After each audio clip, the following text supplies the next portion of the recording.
हरे कृष्णा कृष्ण कृष्ण हरे हरे, हरे राम राम हरे हरे। हम लोग अभी 8वें वीडियो पे पहुंचे हैं भागवत महापुराण के। हम लोग थैंक्स करना चाहते हैं इस्कॉन के जो फाउंडर हैं एसी भक्ति वेदांत स्वामी प्रभुपाद जी का, जिनके मार्गदर्शन पे हम लोग ये भागवतम का एक संक्षेप सा चरित्र चित्रण आप सबके सामने पेश कर रहे हैं। तो पिछली बार हमने देखा कि किस प्रकार से जो कलयुग आ जाता है और परीक्षित महाराज उसको कहते हैं कि आप इन 5 जगहों पे रह सकते हैं। जो परीक्षित महाराज जो होते हैं वो उनने इस तरीके की जगह दी थी कली को एक समझदार राजा के रूप में।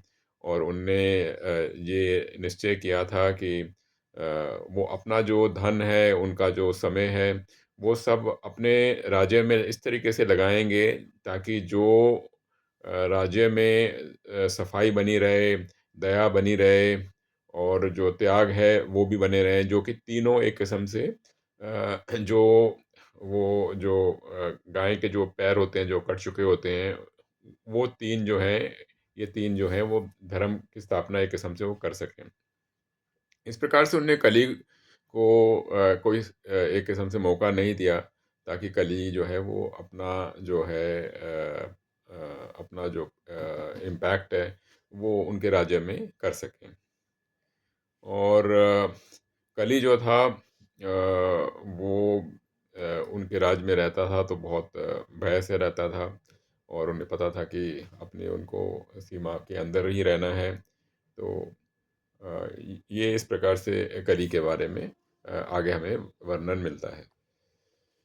फिर आगे कथा आती है कि परीक्षित महाराज जो थे एक बार जंगल में गए हुए थे, वो हंटिंग कर रहे थे और आगे बढ़ते बढ़ते वो जंगल में घोर जंगल में चले जाते हैं। वो काफ़ी भूखे प्यासे होते हैं और भूखे प्यासे होते हैं तो वो एक ऋषि जो होते हैं, इनका नाम होता है समिका ऋषि, उनके आश्रम में चले जाते हैं। वहाँ पे वो प्यासे होते हैं तो पानी मांगते हैं, लेकिन जो समिका ऋषि जो होते हैं वो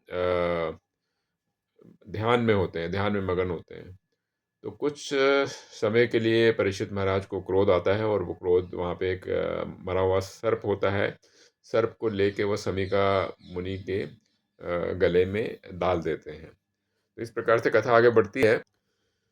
तो समीका ऋषि जो कि ध्यान में होते हैं तो उन्हें तो पता नहीं चलता, लेकिन जो सिरगनी जो होते हैं, सिरगनी जो उनके एक बाल रूप में उनके जो पुत्र होते हैं उनको मालूम पड़ता है, तो वो काफ़ी क्रोधित होते हैं कि इस प्रकार से उनके पिता का अपमान हुआ है।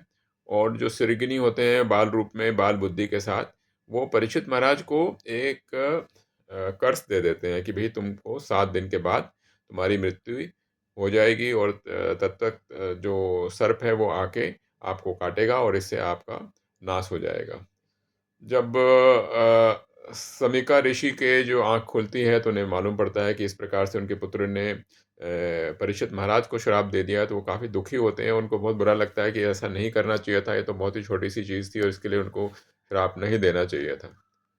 तो सिरकनी जो था वो ब्राह्मण पुत्र था और उस समय इस तरीके की शक्तियाँ हुआ करती थीं जिससे कि श्राप दे सकते थे। और परीक्षित महाराज अगर चाहते तो वो शराब को वो उस समय उसको काट सकते थे और उसको नलीफाई भी कर सकते थे, लेकिन उनने वो शराब को अपने एक्सेप्ट किया। तो हमें इससे सीख में ये मिलती है कि किसी प्रकार से भी जो हमारा क्रोध होता है, हमें क्रोध का ध्यान रखना चाहिए और हमारी जो शक्तियाँ होती हैं उसको और क्रोध को दोनों को जोड़ेंगे तो ज़रूर विनाश होगा। तो ये हमारे को इससे शिक्षा मिलती है। उधर परीक्षित महाराज जो होते हैं वो अपने राजमहल पहुंच चुके होते हैं और उन्हें वाकई में बहुत ही दुख होता है कि उनने इस प्रकार से ब्राह्मण का अपमान किया। और वो एक किस्म से उम्मीद रखते हैं कि उन्हें ये जो सज़ा मिली है वो सज़ा मिले, वो सज़ा पूर्ण हो। तो इस प्रकार से हम ये समझते हैं कि जो सच्चे भक्त होते हैं गलतियां उनसे भी हो जाती हैं, लेकिन उस गलती से वो हमेशा निम्र निम्र रूप से एकदम ईश्वर से दया मांगते हैं और उसको पूरी तरह से एक्सेप्ट करते हैं, और कोई भी पनिशमेंट होती है उसके लिए वो हमेशा रेडी रहते हैं। तो इस प्रकार से परीक्षित महाराज भी अपना वो रूप दिखाते हैं। तो परीक्षित महाराज ने सोचा कि वो जो उनके पास 7 दिन और 7 रात रह गए हैं, तो वो ईश्वर परमात्मा के चरणों पे लगाएंगे और गंगा किनारे जाएंगे और ईश्वर की भक्ति करेंगे और भागवतम की कथा सुनेंगे। इस प्रकार से भागवतम हमारे तक पहुंचती है। परीक्षित महाराज जो होते हैं वो किसी प्रकार से उनको चिंता नहीं होती है कि उनको उनको तब तक सांप जो है वो उन्हें मारेगा, डसेगा 7 दिन के बाद। तो वो किसी तरीके से भी उनको ये नहीं होता। बल्कि अगर आप पूरा रूप देखें और पूरा खेल देखें, इसमें ये एक किस्म से एक अपॉर्चुनिटी बन जाती है परीक्षित महाराज के सामने पूरी भागवत की कथा को आने की, और भागवत की कथा आने की, ताकि वो हम तक पहुंच सके। और ये एक किस्म से भगवान का ही लीला थी कि जिन परीक्षित महाराज को उनने शिशु रूप में उनकी माता उत्तरा के घर में दर्शन दिया था, और उन्हीं के अंत समय में वो पूरी की पूरी कथा सुनेंगे, और वो पूरी की कथा सुन के उनको भगवान की प्राप्ति होगी। और ना ही भगवान की प्राप्ति उनको होगी, जो पूरी भागवत जो आएगी, वो भागवत जो हम सबको भी प्राप्त होगी, और इस प्रकार से कलयुग में हमें वो रोशनी मिलेगी।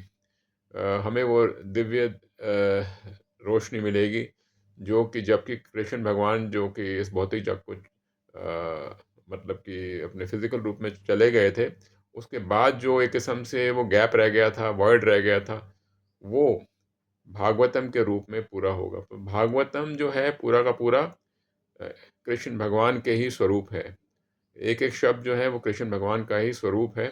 तो हमारे सामने भागवत महापुराण जो हैं वो कृष्ण के ही रूप हैं। तो इस प्रकार से जो ये होता है, 7 दिन का जो श्राप मिलता है, वो एक किस्म से पूरे मानव जाति के लिए, सबके लिए ये एक किस्म से एक अभिशाप से लेके एक पूरा एक बूंद बन जाता है, एक वरदान बन जाता है।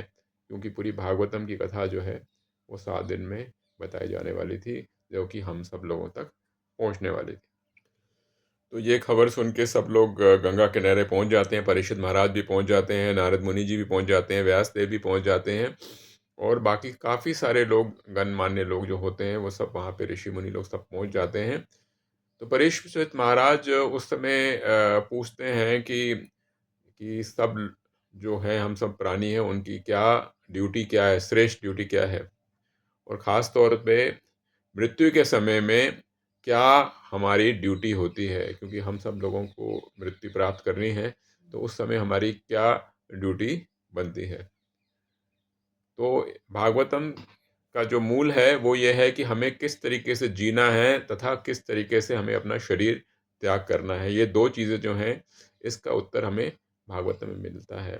किस तरीके से हमें जीना है, और तथा किस तरीके से हमें ये अपना शरीर त्यागना है, छोड़ना है। तो जिस प्रकार से भगवान ने सारी लीला रची हुई थी, तो उस समय गंगा किनारे में जो है श्रील सुखदेव गोस्वामी प्रकट होते हैं। सुखदेव गोस्वामी को देख के सारे जितने भी संत होते हैं, सब लोग उनका सम्मान पूर्वक, परीक्षित महाराज सम्मान पूर्वक उनको वेलकम करते हैं। और सुखदेव गोस्वामी जी से वो पूछते हैं कि हे गोस्वामी जी, हमें बताएं, कृपा करके बताएं कि हमें क्या सुनना चाहिए, क्या जप करना चाहिए, क्या सोचना चाहिए, क्या याद करना चाहिए, भगवान को कैसे पूजा करनी चाहिए, और हमें क्या नहीं करना चाहिए। तो ये सब चीज़ें सुन के, सारे प्रश्न सुन के सुखदेव गोस्वामी जो हैं वो प्रसन्न हो जाते हैं। और इन सब चीज़ों का जो उल्लेख आता है वो आगे सेकंड कैंटो से मिलता है। इस प्रकार से हमने पहला जो कैंटो था भागवत महापुराण का, बहुत ही संक्षेप रूप से हमने इसको किया, और इस प्रकार से ये हमारा 8वां वीडियो 10 मिनट वाला समाप्त होता है। हरे कृष्णा कृष्ण कृष्ण हरे हरे, हरे राम राम राम, हरे हरे।